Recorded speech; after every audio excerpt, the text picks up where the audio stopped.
주영석 기자의 뉴스 속으로.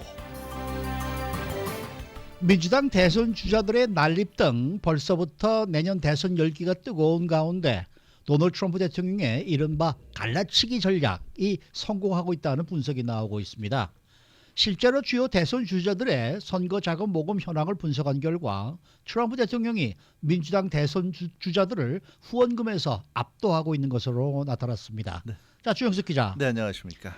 미국은 선거에서 돈을 사용하는 것에 대해서 대단히 관대한 나라죠. 네. 따라서 이 선거 자금 모금액이 어느 정도냐, 이것이 이제 굉장히 중요한 그 판세 분석 기준인데 네. 트럼프 대통령이 압도적으로 많은 돈을 지금 모으고 있습니다. 그렇습니다. 이 미국은 한국과 달라서 금권 선거에 대해서는 거의 다 풀어놓다시피 하고 있습니다. 이게 네. 사실 항상 비판의 대상이긴 한데요. 언젠가는 이것도 미국도 이제 개혁이 돼야 될 문제긴 하겠지만 어찌됐건 미국은 공공연하게 돈을 얼마나 모았고 얼마나 가지고 있느냐가 그 후보의 유력한 당선 유부를 이제 결정할 수 있는 이제 그렇죠. 요소 중에 하나인데요. 네. 트럼프 캠프가 그 지난 13일 토요일 기준으로 올해 들어 모금한 대선 자금 내역을 공개했는데 올해 1분기에만 그러니까 1월부터 3월까지 사이에 3천만 달러, 3천만 달러 이상의 자금을 모았다고 밝혔습니다. 네. 이게 엄청난 액수죠.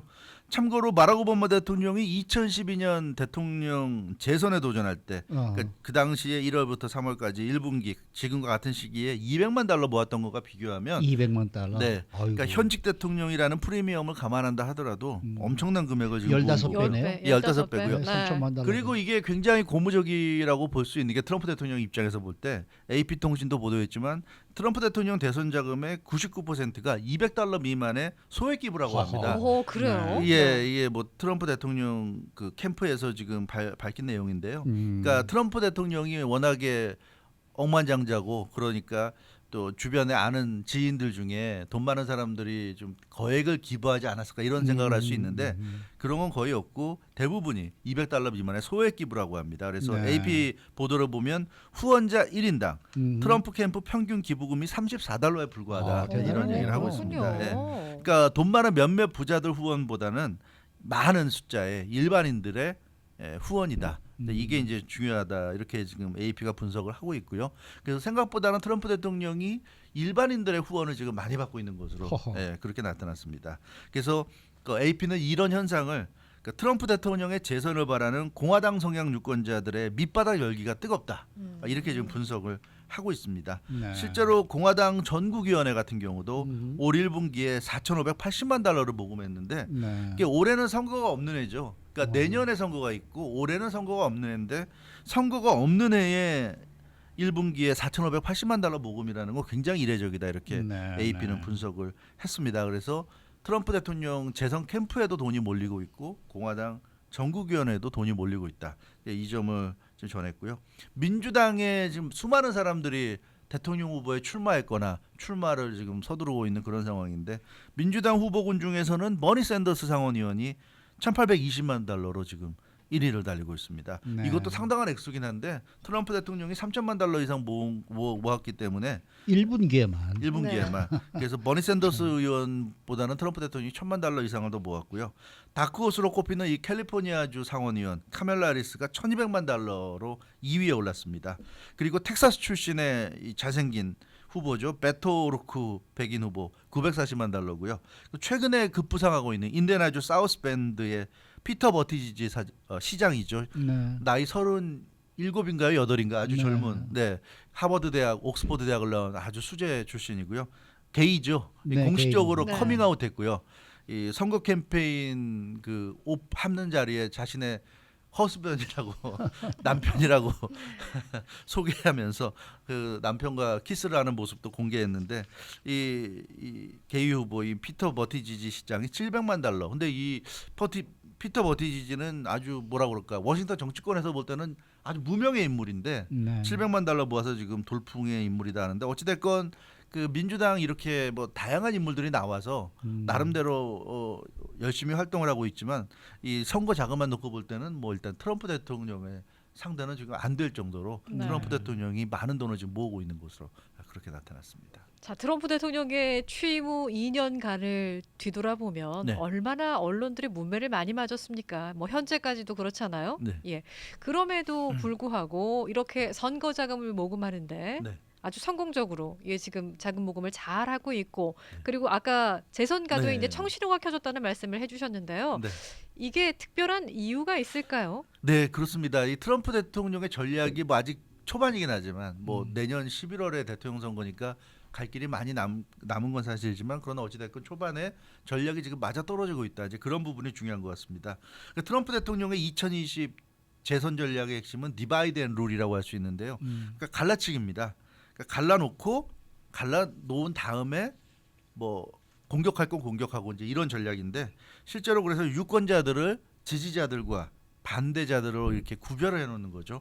그래서 트럼프 대통령의 통치도 그렇지만 이 선거 전략을 보면 모든 사람으로부터 칭찬 듣고 싶어하지 않고 그렇게 할 수 없다는 걸 알고 있는 거죠. 그래서 자신을 지지해주는 사람들을 향해서 집중적으로 뭐랄까 프로포즈하고 메시지를 던지고 있고요. 그래서 지지자들은 결집시키고 반대 세력은 지지자들로부터 떨어뜨려 놓고 그 반대 세력을 집중적으로 공격하는 겁니다. 대표적으로 캘리포니아는 인정사정 없이 공격하거든요. 그러니까 죽었다 깨어나도 캘리포니아는 자기를 지지할 일이 없다. 그러니까 캘리포니아에 대해서는 절대로 아쉬워하지 않습니다. 아무리 땅덩이가 넓고 인구수가 많고 대의원 수가 많아도 캘리포니아는 내가 차지할 수 없는 지역이라는 걸 알기 때문에 미련 없이 캘리포니아는 버립니다. 그래서 캘리포니아에 대해서는 예외 없이 항상 공격만 하고 비난하고 비판하고 그러니까 이런 식의 전략을 하는 거죠. 반대 세력은 철저하게 공격하고 이 지지 세력은 결집시키면서 감싸주는 이제 이런 전략인데요. 특히 그 뭐 무역이라든가 뭐 실업 문제, 난민 문제, 이민 문제 이런 주요 이슈들에 대해서도 통합이 아닌 대부분의 대통령들은 그래도 대통령이기 때문에 뭔가 통합적인 모습을 보이려고 하는데 트럼프 대통령은 아니죠. 갈라치기입니다. 철저하게 디바이드 앤 룰, 갈라치기 전략을 실행하고 있어요. 근데 이게 지금 먹히고 있다는 얘기입니다. 그러니까요. 예. 네. 그래서 낮은 지지율에도 불구하고 재선 가능성이 있다는 얘기가 나오고 있고 트럼프 대통령은 그러니까 지지율에 크게 연연하지 않는 그런 스타일인 것 같아요. 어차피 뭐 과반수 이상의 지지를 받는다는 게 의미가 없다 이렇게 생각을 하는 것 같고요.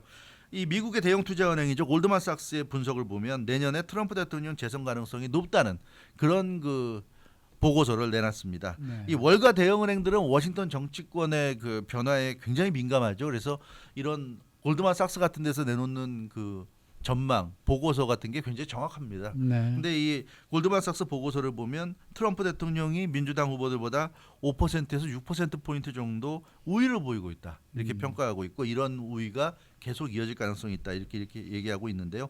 현직 대통령의 프리미엄이 무시할 수 없는 것이 그렇죠. 있는 것이고 또 하나는 미국 경제가 경제가 성장하고 있다는 거죠. 성장하고 있다. 경제가 좋은 상황에서 재선에 실패한 대통령이 없다는 얘기예요. 이게 지금 골드만삭스가 분석하고 있고 지미 카터와 아버지 부시 대통령이 최근에 재선에 실패한 단임으로 끝난 대통령들인데 이 사람들이 재선에 실패한 게 예외 없이 경제가 안 좋았다는 경제죠, 거죠. 뭐. 예. 네. 그래서 경제가 좋은 상황에서 재선에 실패한 대통령이 없기 때문에 트럼프 대통령의 재선 가능성이 높다는 것이고 미국 실업률이 지금 3.7%인데 올해 내년이면 3.3%까지 낮아질 것이다 이렇게 골드만삭스가 예측했어요. 그래서 대통령 선거를 앞두고 굉장히 경제 지표가 트럼프 대통령에게 유리하게 흘러갈 것이다. 고용 확대가 이루어질 것이고 그런 관점에서 이 트럼프 대통령이 굉장히 유리한 그런 상황을 맞을 것으로 그렇게 지금 분석이 나왔습니다. 그러니까 이 트럼프 대통령을 갈라치기의 달인인 것 같아요. 네? 그러니까 이 자신의 그 유세를 이 스케줄도 보면은 네. 뭐 철저하게 이길 수 있는 곳, 그렇죠. 네. 네. 반드시 이겨야 하는 곳 네. 이런 데는 뭐 아주 집중적으로 지금 찾아가서 유세를 그렇죠. 하고 있지 않습니까? 이게 갈라치기도 사실 쉬운 게 아니에요. 네. 한국을 보면 오늘도 큰 파장이 나지만 뭐 세월호 5주기 맞아서 자유한국당 의원들이 세월호 유가족들을 비난했다가 엄청난 지금 비난 여론에 직면해 있는데 예를 들어서 그런 건 잘못하는 거죠. 그러니까 정치공학적으로 보더라도 그렇게 해서 지지자들을 결집할 수 있는 게 아닌데 어찌됐건 트럼프 대통령은 그런 면에서는 굉장히 현명하다는 겁니다. 비난해야 될 것과 그런 것을 굉장히 잘 구별하는 것 같아요. 그래서 철저하게 잡아야 할 곳과 버려야 할 곳을 구분하는 전략을 사용하는데 그 미국 대통령 선거를 보면 전통적으로 한 15개 정도 되는 주에서 경합주들이죠. 경합주들에서 승패가 결정됩니다. 그렇기 때문에 그 주를 집중적으로 지금 공략을 하고 있고요. 그 트럼프 대통령이 3월 말부터 본격적인 이제 재선 캠페인에 들어갔는데 가장 먼저 방문한 곳이 미시간주였습니다. 미시간에서 Make America Great Again 이 랠리를 재개했습니다. 2016년에 이 재미를 톡톡히 받고 대통령을 만들어준 가장 핵심적인 표어라고 할 수 있는 Make America Great Again을 이제 미시간주를 방문하면서 이제 랠리를 시작했는데 이 미시간주 같은 곳은 이제 반드시 잡아야 될 곳이다 이렇게 생각을 하기 때문에 지금 당장은 좀 여론에서 안 좋을지 몰라도 계속 공략을 좀 하고 있고요. 또 어제 같은 경우는 미네소타주를 방문했어요. 미네소타주도 트럼프 대통령이 눈독을 들이는 곳인데 이곳은 2016년 대선에서 진 곳입니다. 트럼프 대통령이 힐러리 후보에게 1.52% 차이, 그러니까 표수로는 한 4만 5천여 표 차이로 석패한 그런 곳인데 이곳은 자기가 공략하면 잡을 수가 있다 이런 생각을 하는 거죠. 그래서 이렇게 이긴 주는 계속 표밭을 다지는 거고 진 곳 중에서도 아슬아슬하게 진 곳, 자기가 열심히 공략하면 뒤집을 수 있는 곳, 그런 곳을 공략을 하는 거죠. 그래서 미네소타를 방문했고요. 뭐 뉴햄프셔라든가 네바다, 메인 이런 곳 등도 지금 눈독을 들이고 있어요. 다 진 곳입니다. 뉴햄프셔, 네바다, 메인도 2016년 대선에서 힐러리 후보에게 패한 곳인데 뉴햄프셔는 0.37% 차이를 줬으니까 굉장히 근소한 차이로 패했고 네바다주도 2.42%로 패했고 메인주도 2.96%로 패했습니다. 다 오차범위 내에서 패했거든요. 그래서 트럼프 대통령이 지금 이제 집중하는 곳은 이긴 주는 확실히 지키고 진 곳 중에서도 자기가 공략할 경우에 이길 만한 거 2016년 졌지만 2020에서는 역전할 만한 거 그런 곳을 공략하고 있고 앞서도 말씀드린 대로 캘리포니아 같은 곳은 아예 아예 신경도 쓰지 않고요. 펀드레이징 할 때만 네, 오는 그렇습니다. 그러니까 캘리포니아는 기회 있을 때마다 이제 비난하는 곳입니다. 그렇게 함으로써 지지자들 결집시키고 캘리포니아가 트럼프 대통령을 비판할수록 좋은 거예요. 왜냐하면 캘리포니아나 뉴욕 같은 곳이 트럼프 대통령을 싫어하는 티를 내주고 비판해주면 다른 지역에 있는 트럼프 지지자들이 결집되니까 트럼프 대통령이 좋은 거죠. 그래서 계속 찌릅니다. 캘리포니아를 찌르고 비판하고 그래서 캘리포니아의 뭐 낸시 펠로시 하원 의장이 샌프란시스코가 지역구잖아요. 낸시 펠로시 하원 의장이 계속 트럼프 대통령을 공격해주면 좋은 겁니다. 그렇게 되면 다른 지역에서 이제 결집이 되니까 이제 그런 식의 전략을 굉장히 능수능란하게 하고 있는데 어찌됐건 지금 엄청나게 확보된 자금이 있기 때문에 트럼프 대통령이 지금 이렇게 본인이 원하는 이런 그 선거 방식을 유리하게 끌고 갈 수 있지 않을까 하는 그런 지금 분석이 지배적인 것 같습니다. 전력은 확실하게 서 있는 것 같은데 내년 대선이요. 지난 2016년하고 좀 다른 게 뭐냐면 그 당시에는 트럼프 대통령이 정치계의 이단하였어요. 아주 신선한 인물이었다는 거죠.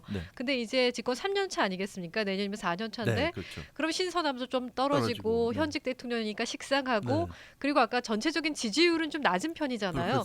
분명히 트럼프 대통령을 싫어하는 사람도 있기 때문에 잘 세운 전략처럼 과연 내년에 또 재선에 성공을 할 수 있을까라는 생각이 들기도 해요. 그렇죠. 바로 그런 점이죠. 그래서 그런 점들이 이제 트럼프 대통령 입장에서는 변수가 될 것이고요. 그래서 그렇게 아주 뭐 쉽게 원사이드하게 이긴다 그런 건 아닐 거고요. 이기더라도 나름대로는 고전할 가능성도 있습니다. 그래서 본인도 최선을 다해서 해야 된다는 걸 알고 있고요. 다만 트럼프 대통령이 기대하는 것은 어떻게 보면 미국 대선 제도의 대통령 선거 제도의 맹점이라고 할 수 있는 바로 간접 선거.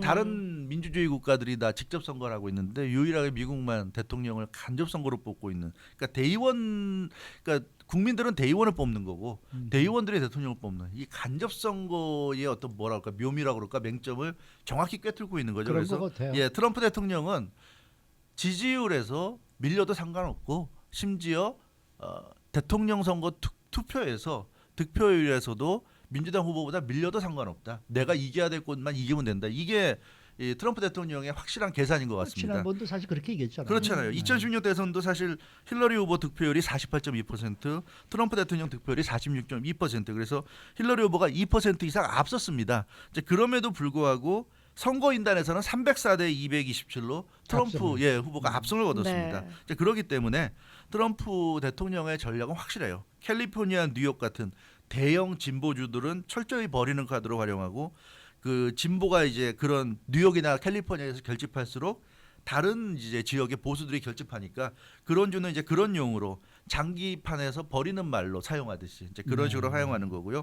주요 경합주에서 상대 후보보다 단 한 명이라도 더 많은 표만 얻으면 된다는 겁니다. 이제 그렇게 되면 미국의 대의원 선거 제도의 특성상 한 표라도 많이 얻으면 그 주의 대의원들을 다 가져가니까 그렇죠. 예, 그런 점을 이제 노리고 있는 거죠. 그래서 자신을 지지하는 이제 전통적인 백인 지지층 플러스 보수적인 성향의 소수계라고 해서 다 진보적인 건 아니잖아요. 그렇죠. 소수계도 이제 시민권을 따고 미국에 오래 살면은 오래 살면 예, 네. 보수적인 되는 사람들이 있기 때문에 바뀌죠. 그런 이제 보수적 성향의 소수계와 백인들을 묶어내면 충분히 자기가 이길 수 있다 이런 생각을 하는 것 같습니다. 그리고 민주당 후보의 사실 난립이 이게 굉장히 호재가 될 수 있는 게 2016년에도 사실은 힐러리 버니 샌더스 이 양측의 경쟁이 치열했는데 사실 그 민주당 지도부가 굉장히 좀 노골적으로 힐러리 후보가 민주당의 그랬었죠. 후보가 되기를 바랬었고요. 맞습니다. 그걸 버니 샌더스 지지자들도 알고 있기 때문에 힐러리 후보가 공식적인 경선을 통해서 민주당 후보가 되고 나서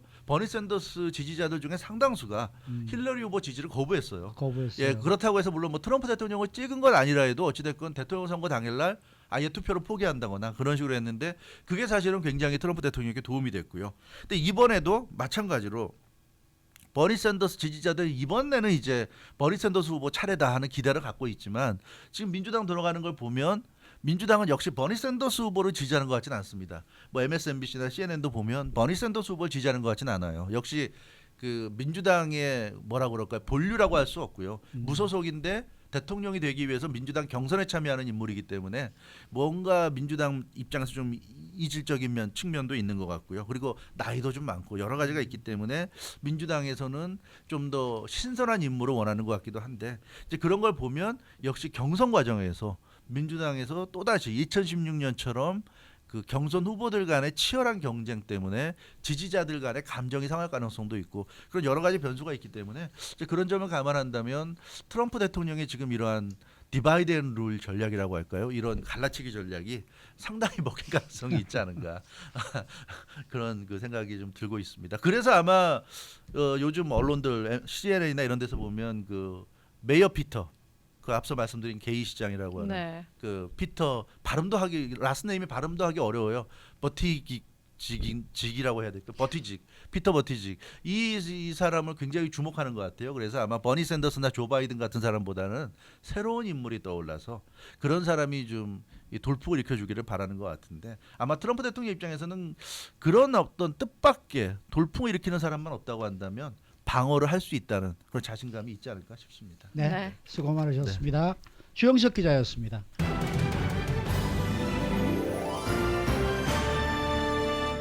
라디오 코리아 모닝